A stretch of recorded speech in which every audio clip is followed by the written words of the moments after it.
Assalamualaikum warahmatullahi wabarakatuh. Ya, selamat datang di channel Rasa Hidup. Dan jumpa lagi bersama saya Bapak Tio ya gitu, mantan cleaning service yang terobsesi menjadi cover boy tapi akhirnya cuma jadi office boy dan dipecat gitu kan. Nah, akhirnya setelah melalang buana di berbagai macam jenis pekerjaan, akhirnya memutuskan diri untuk jadi content creator alias YouTuber gitu kan. Oke. Nah, pada episode kali ini saya akan melanjutkan selayang pandang tentang fisika gitu ya. Kemarin kan sudah membahas fisika secara sekilas gitu kan, belum sampai masuk ke materi-materi yang diajarkan di sekolah maupun di bangku kuliah gitu ya, belum ke situ. Nanti itu perlu tambahan adrenalin. Sekarang untuk pengenalan fisika, bahwa fisika itu bagian dari kita. Nah, kita harus sadar itu, jadi perlu adrenalin yang kecil-kecil aja ya. Kalau perlu masih level rendah. Jadi nggak ribet ya. Nah, jadi gini, apa itu fisika gitu kan? Kemarin kayaknya saya belum jelaskan ya secara definisi. Jadi definisi fisika gitu kan, itu fisika itu berasal dari kata fisik ya. Fisika berasal dari kata fisik. Fisik. Fisik ya. Nah, fisik itu berarti kasat mata ya. Fisik kasat mata, yang bisa dilihat oleh kasat mata. Apa itu? Ya ini alam ya. Alam kita ini, alam semesta ya. Alam semesta beserta segala yang ada di dalamnya. Kan saya kalau ngomong penutup pasti gitu kan, alam semesta beserta yang ada di dalamnya. Itulah fisik ya, alam semesta gitu kan. Nah, kalau gitu apa itu ilmu fisika gitu kan? Jadi ilmu fisika ya, itu adalah ilmu yang mempelajari fenomena alam semesta ya. Ilmu mempelajari fenomena fenomena alam semesta ya. Alam semesta, fenomena alam semesta ya, mulai dari yang skala makro yang besar-besar. Jadi misalnya galaksi, bintang, planet gitu kan.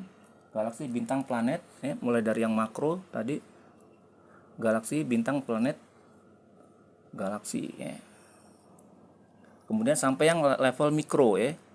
Level mikro, jadi galaksi tadi, bintang, planet. Yang level mikro itu yang dalam keseharian kita ya, aktivitas kita sebagai manusia. Mulai misalnya mengamati objek atau benda yang bergerak ya, benda yang bergerak, kemudian bagaimana dia bergerak gitu kan. Dan setelah kita memahami gerakan-gerakan suatu benda gitu, dan memahami fenomena di alam semesta, yang peredaran bintang-bintang gitu kan. Nah, tentu kita harus memberikan manfaat gitu kan ya. Jadi setelah mempelajari ini semua harus ada manfaatnya, jangan belajar gak ada manfaatnya. Jadi manfaat, fisika bermanfaat gitu ya. Jadi fisika bermanfaat untuk kehidupan kita ya gitu kan, bermanfaat untuk kehidupan kita gitu kan. Nah, seperti itu gitu kan. Nah, setelah kita paham gitu kan, bahwa fisika itu bermanfaat untuk kita, nah tentu kita akan berusaha untuk mempelajari fisika ya, supaya kita tahu manfaatnya gitu kan. Nah, sekarang apa tujuan mempelajari fisika ya kan? Nah, tujuan belajar fisika itu adalah ya, tujuan ya belajar fisika ya kan. Nah, diharapkan siswa atau mahasiswa itu mampu gitu kan, menjelaskan ya kan, mampu menjelaskan fenomena alam gitu yang dilihatnya, jelaskan fenomena alam yang ada di depannya. Tentunya bisa dijelaskan karena tidak berhubungan dengan fisik, jadi otomatis yang bisa mengamati panca indera kita itu mata ya. Jadi dengan menggunakan mata kita bisa menjelaskan fenomena alam semesta yang ada di depan kita dengan menggunakan ilmu-ilmu fisika gitu kan. Itu yang diharapkan dari siswa. Kemudian siswa dan mahasiswa itu setelah mempelajari fisika diharapkan mampu ya meningkatkan gitu kan, mampu meningkatkan kemampuan berpikir siswa ya, sehingga level terampil atau ahli ya.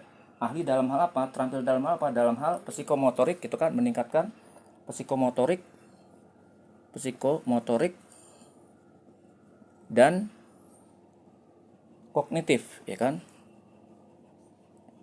Nah, gitu. Nah, kalau psikomotorik dan kognitif ini itu bisa dijelaskan itu dengan bahasa yang indah didengar, teman. Kalau buat yang orang umum gitu, itu sepertinya jadi membingungkan gitu. Emang indah didengar seperti sastra gitu, tapi tuh kadang suka bingung, ya apa sih ini gitu nih, Pak Tio ngomong apa, ribet gitu kan. Dari sini aja udah kelihatan psikomotorik, kognitif ini kan bukan bahasa-bahasa Indonesia ya, jadi pasti kalau dijelaskan secara itu susah. Jadi saya akan menjelaskan secara gampangnya aja gitu kan. Jadi psikomotorik Psikomotorik tuh kan saya ngomongnya juga ribet kan. Psikomotorik itu identik dengan mengaktifasi otak kanan ya.